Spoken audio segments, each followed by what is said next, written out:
여러분 잘 아시는 빌립보 교회라고 하는 교회는 참 사랑이 많은 교회였습니다. 바울이 두 번째 전도 여행 때에 세운 교회였는데 두 번째 전도 여행의 배경을 보시면 참 특별한 배경을 가지고 있습니다. 바울과 바나바가 전도 여행 떠나기 전에 결별하게 됩니다. 이 결별할 때도 마찬가지로 우리 사람들의 자그마한 생각 때문에 두 사람이 결별하게 돼요.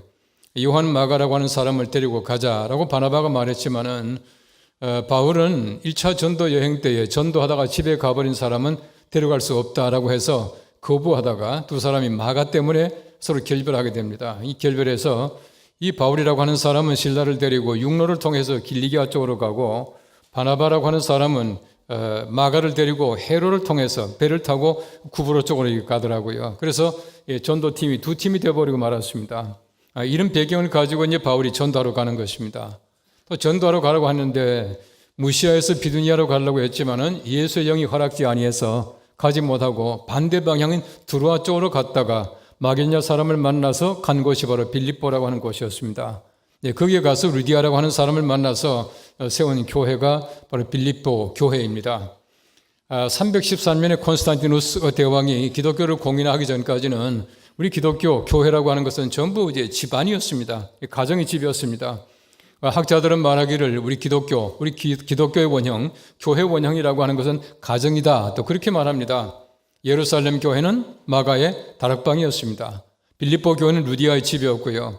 그리고 라우디게아 교회는 눈바라고 하는 사람의 집이었고, 골로새 교회는 빌레몬의 집이었고, 또 고린도 교회는 가이오라고 하는 사람의 집이었을 것이다 라고 학자들은 추정합니다. 어쨌든 보시면 가정이 교회였었는데 이 가정이 참 아름다웠습니다. 청교도들도 마찬가지입니다. 청교도들은 결혼을 교회 안에 작은 교회라 그렇게 불러요. 어떤 면에서 볼 때 우리 가정이 좋은 교회가 되어야 하는데 오늘 특별히 임재하시는 모든 분들, 여러분들의 가정이 작은 대봉교회 되시기를 기원합니다. 그렇게 되어야 좋은 교회가 될 수가 있다고 하는 것입니다. 우리 대봉교회에 문제가 있습니까? 없습니까? 참 애매한 질문 한다 그러시죠. 예. 빌리 그레임 목사님이 참 재미있는 얘기를 했습니다. 이 지구상에는 문제없는 교회는 없습니다. 만일에 당신이 문제없는 교회를 발견하거든 당신만은 절대로 그 교회 가지 마십시오. 당신 때문에 문제가 생깁니다. 그랬어요. 여러분 사실은 우리가 모든 교회가 다 문제가 있습니다. 우리 사람들이 문제를 안고 있다라고 하는 뜻입니다. 그런데 문제가 있는 교회라고 하는 것은 나쁜 것은 아니에요. 문제가 무엇인가를 알고 문제의 해법을 알면은 문제는 굉장히 중요하기도 하고 또 교회가 성장하는데 귀한 발판이 된다는 것을 우리 성경 말씀을 통해서 볼 수가 있습니다. 빌립보 교회가 그랬습니다. 빌립보 교회는 참 문제가 없는 교회 같지만 문제가 있는 교회였어요. 얼마나 아름다운 교회입니까? 바울에게 극진한 교회였고 사랑이 많은 교회였고 열심히 모이는 교회였고 참 좋은 교회였지만은 교회 안에 여러 가지 많은 분열 증세도 있고 서로 시기하는 것도 있고 그랬대요. 그래서 지금 바울은 빌립보 교회에다가 편지를 쓰고 있는 겁니다. 제가 이제 줄이 되면은 예배를 드리고 나서 뒤에 서서 이제 교원들하고 이제 인사하지 않습니까? 인사하는데 항상 보면 우리가 예배 마치자마자 집에 정말 무섭게 도망가는 사람들이 있어요. 이런 사람들은 절대 교회 문제를 안 일으켜요. 왜 그러냐면 문제 일으킬 시간도 없어요. 집에 가느라고요. 되게 교회 오랫동안 봉사하고 많이 일하는 사람들 가운데서 서로든 사람들의 생각이 다르기 때문에 문제가 생길 수가 있다고 하는 거예요. 예를 들어서 바울과 바나바가 예수 안 믿는 사람들입니까? 믿음이 없습니까? 사랑이 없습니까? 그럼에도 불구하고 생각의 차이 때문에 결별하지 않습니까? 이 교회가 마찬가지예요. 빌립보 교회라고 하는 교회는 그래서 약간의 문제가 있었답니다. 그래서 바울은 지금 그 교회에 문제가 있는 그 교회에 편지를 보내주고 있는 겁니다. 1절 말씀 우리가 읽지 않았지만 이렇게 말합니다. 그리스도 안에 무슨 권면이나 사랑의 무슨 위로나 성령의 무슨 교제나 긍휼이나 자비가 있거든. 한번 잘 판단해 보십시오. 1절 말씀에서 말하고 있는 것들이 바로 여러분들이 다시 말하면 임직하는 모든 분들이 함께 해야 될 일이에요. 그리스도 안에서 권면하고 사랑으로 위로하고 성령으로 교제하고 긍휼과 자비를 베푸는 것 여러분들의 몫입니다. 이 일을 할 때 어떻게 해야 되느냐? 많은 말 가운데서 마지막에 바로 5절 말씀 말합니다. 이렇게 일하기 위해서는 너희가 그리스도의 마음을 품어라. 너희 안에 품어라. 그렇게 말을 하고 있어요. 왜 사도 바울이 그리스도의 마음을 가지라 말하지 않고 품으라 그렇게 말했습니까? 여러분 가진다고 하는 것은 자꾸 버리기 쉬워요. 가지고 있다는 자꾸 버린다는 말입니다. 품어야 내 것이 될 수가 있어요. 품어야 버리지 않는다는 얘기입니다. 우리 모두가 다 그리스도의 마음을 가지고 있지만은 상황에 따라서 얼마든지 버릴 수가 있어요. 버리면 안 된다는 얘기입니다. 절대 버리지 말고 잘 품고 있으라. 그렇게 말하고 있는 것이에요. 우리 속에 무엇을 품고 있느냐라고 하는 것은 굉장히 중요합니다. 예수님께서 말씀하셔요. 선한 사람들은 그 마음에 쌓은 선에서 선을 내고 악한 사람은 그 쌓은 악에서 악을 낸다. 그렇게 말합니다.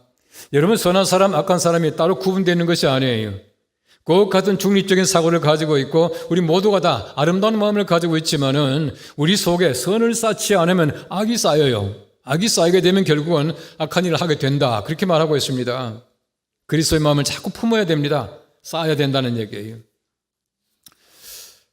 제가 계란은 거의 하루도 빠짐없이 다 먹습니다. 그런데 항상 많이 먹지 않고 한두 개 정도 먹는데 제가 이제 집에서 보면 제 아내가 이제 계란을 사가지고 와요. 사가지고 오면은 항상 보면 유정란을 사가지고 와요. 유정란. 유정란이라고 하는 것은 병아리가 될 수 있는 생명을 가지고 있고 가능성이 있는 거예요. 무정란은 아예 안 되지 않습니까? 그런데 우리 집에서 그렇게 유정란만 꼭 사오지만은 한 번도 병아리 된 적 없거든요. 왜 없습니까? 그 속에 생명을 가지고 있다고 하더라도 품지 않으면은 절대 달걀이 병아리가 안 된다는 얘기입니다. 우리가 마찬가지입니다. 우리 모두가 예수 그리스도의 마음을 알고 있습니다. 머릿속으로 얼마나 많이 알고 있습니까? 알고 있지만 품지 않으면 절대로 생명력이 탄생하지 않아요. 다시 말하면 달걀 그대로 있다는 얘기입니다. 병아리가 되지 않는다는 얘기입니다. 우리 속에 그리스도의 마음을 꼭 품기를 바랍니다. 자, 그리스도의 마음이 무엇인가? 그 다음 성경 말씀 말합니다. 그리스도의 마음이라고 하는 것은 어떤 것인가? 성경 말씀은 간단하게 말합니다. 자기를 비어 종의 형체를 가졌다. 그렇게 말하고 있습니다. 그는 근본 하나님의 본체시나 하나님과 동등됨을 취할 것으로 여기지 아니하시고 자기를 비웠어요. 우리 예수님께서는 하나님의 본체이십니다. 그럼에도 불구하고 예수님께서는 하나님의 본체를 버리시고 자기를 비워서 종의 형체를 가졌다. 이게 그리스도의 마음이에요. 여러분, 적어도 우리가 그리스도의 마음을 품고 교회를 섬기기 위해서는 자기를 비워야 돼. 자기를 비워야 돼. 내가 학교에서 뭔데, 내가 사회에서 뭔데 다 비워버려야 돼요. 교회 올 때는 절대 우리 세상에서 어떤 지위나 어떤 권력을 가지고 들어오는 것이 아니에요. 우리 교회에서는 전부 비우고 내가 하나님의 종이다 라고 하는 마음 자세를 가지고 있어야 참된 종의 마음이요 그리스도의 마음으로 섬길 수가 있게 되는 것이에요. 여러분, 자기를 비우지 못해서 어려움을 당하는 사람들이 얼마나 많은지 몰라요. 비워야 예수 그리스도의 마음으로 채워지는데 비우지 못하기 때문에 채우지도 못하는 많은 사람들이 있어요. 오늘 70주년인데요. 제가 섬기는 연동교회가 오늘이 124주년입니다. 우리 교회도 지금 창립 기념 음악회 하고 있어요. 저는 이곳에 와 있습니다만요. 오래전입니다. 제가 이제 부임해서 얼마 안 된 때 같습니다만은 이제 교회가 이제 행사하느라고 분주하게 왔다 갔다 합니다. 열심히 일하고 있는데 어떤 집사님 한 분이 화가 잔뜩 난 거예요. 얼굴이 시뻘게 제 방에 올라왔었더라고요. 이 제 방에 올라왔다는 얘기는 마음이 상당히 상했다는 얘기 아니겠습니까? 근데 얼굴이 벌써 보니까 화가 잔뜩 났어요. 그런 분에게 왜 화났습니까? 그러면 점점 더 화가 나거든요. 잠시 앉으세요. 둘이 앉아가지고 차를 한 잔 마십니다. 마시면서 좀 쓸데없는 얘기 하는 거예요. 애들은 잘 있습니까? 어머니 잘 계십니까? 사업은 잘 계십니까? 한참 얘기하면서 차를 한 잔 다 마셨어요. 쉽게 말하면 조금 이제 가라앉히는 거죠. 그러나서 물어봤죠. 근데 왜 오셨어요? 알면서 물어본 거예요. 근데 이분이 다시 화를 벌컥 내더니 하는 얘기가 목사님, 교회를 하는데 자존심이 상해서 못하겠습니다. 이러는 거예요. 자존심이 상해서 교회를 못하겠대요. 제가 그랬습니다. 집사님, 죄송하지만은 잘못 가지고 오셨네요. 예? 그러더라고요. 집사님, 교회 오실 때는 자존심은 집에 두고 오는 겁니다. 그걸 왜 가지고 오셨습니까? 아니, 그랬어요. 근데 그 집사님이 가만히 고개 숙이고 있다면 알았습니다. 그게 나가시더라고요. 상황 끝이에요. 제가 볼 땐 잘못 가지고 오신 겁니다. 마음을 비워버리면은 상할 게 없지 않습니까? 여름에 보십시오. 여름에 우리가 냄비에 밥을 먹다가 밥이 조금 남아 있었어요. 아침에 일어나 보니까 그 밥이 쉬었다, 상했다 그렇게 말하죠. 왜 쉽니까? 왜 쉬는 것 같아요? 아주 간단합니다. 냄비 안에 밥이 있기 때문에 쉬는 거예요. 빈 냄비 절대 안 쉬거든요. 비워버리면 아무 문제가 없는데 비우지 않기 때문에 상하는 것들이 얼마나 많은지 몰라요. 오늘도 성경 말씀에는 말합니다. 사람같이 되었다라고 말하고 있어요. 자기를 비워 사람같이 되었다고. 예수님의 마음은 사람같이 되는 겁니다. 이 사람같이 되었다는 얘기는 자기를 완전하게 비우고 낮아졌다는 얘기입니다. 장로, 높은 거 아니지 않습니까? 더 많이 섬기는 거거든요. 우리가 어떤 직책을 가진다라고 하는 것은 더 많이 섬기라고 하나님께서 주시는 겁니다. 그러므로 우리가 더 많이 낮아지고 더 많이 비워야 올바르게 섬길 수가 있게 되는 것이에요. 여러분, 사람같이 되었다. 얼마나 중요한 얘기입니까? 하나님이 사람같이 되셔야 우리를 구원할 수가 있어요. 다시 말하면 하나님은 절대 구원하지 못해요. 안 하십니다. 왜 안 하신지 아십니까? 왜 예수님께서는 사람이시며 동시에 하나님이십니까? 아주 간단합니다. 신학이 어려운 게 아니에요.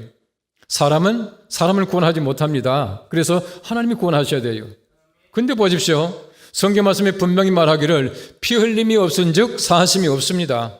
하나님이 피 흘립니까? 절대 못 죽어요. 그래서 사람이 죽어야 합니다. 사람이 피 흘려야 됩니다. 그래서 하나님이며 사람이신 예수 그리스도가 이 땅에 오셔서 하나님이며 사람으로서 우리 구원하시는 것이에요. 다시 말하면 사람이 되셔야 구원하십니다. 이게 바로 우리에게 주신 하나님의 명령이에요. 여러분이 더 낮아지셔야 많은 사람을 얻습니다. 제가 우리 교회 새신자반에 들어가서 정말 자주 얘기하는 게 있습니다. 우리 장로님, 권사님, 집사님들 이제 새신자 양육하시잖아요. 근데 그렇게 말합니다. 장로님은 이 방에서는 장로 아닙니다. 권사님은 이 방에서는 권사 아닙니다. 새신자 되셔야 됩니다. 우리 장로의 마음을 가지고 새신자 절대 우리가 케어 못해요. 더 낮아지셔야 됩니다. 완전하게 낮아지셔서 내가 처음 교회 오는 사람이다 라고 생각하고 그분들 대하시면 얼마든지 얻을 수가 있어요. 사람까지 되십시오. 또 낮아지십시오. 그렇게 하면 많은 사람을 얻습니다. 오늘 성경 말씀에 또 하는 말합니다. 죽기까지 복종하셨으니 곧 십자가에 죽으심이라. 이게 예수님의 마음이다 그렇게 말을 해요. 죽기까지 복종입니다. 여러분, 복종이 무엇인지 아십니까? 복종은 죽는 거예요. 죽기까지 복종이라고 하는 것은 죽음으로 말미암아 복종이 완성된다는 얘기입니다. 죽지 않으면 절대로 안 돼요. 에베소서 5장 말씀해 보시면 바울이 아내와 남편에게 주시는 말씀이 있습니다. 아내들아 남편에게 복종하라. 남편들아 아내에게 사랑하라. 이렇게 말씀을 하셔요. 어떤 분이 저한테 와서 그러더라고요. 너무 심합니다. 어떻게 말이죠? 아내들에게는 복종하라 그러고 남편에게 이렇게 사랑하라고 쉽게 말합니까? 아니에요. 사랑이 훨씬 어렵습니다. 왜냐하면 그 사랑이라고 하는 것이 아가페이기 때문에 그래요. 아가파테라고 명령을 쓰고 있습니다. 근데 보십시오. 어떻게 하면 복종됩니까? 죽으면 가능해요. 죽으면 가능합니다. 죽지 않으면 절대 복종 못해요. 더더구나 성경 말씀 말합니다. 범사에 복종하라 그랬지 않습니까? 범사의 부인들이 남편에게 복종할 수 있습니까?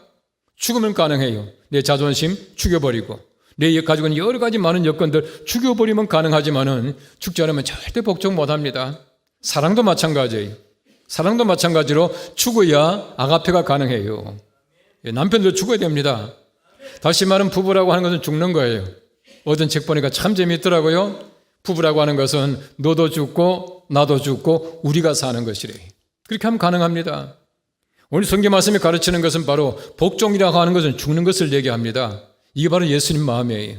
예수님 마음을 품어야 되는데 우리가 정말 비워버리고 더 낮아지시고 복종하는 마음을 가지시고 하나님을 잘 섬기는 그리스도의 마음을 품은 인꾼들 다 되시기를 간절히 바랍니다.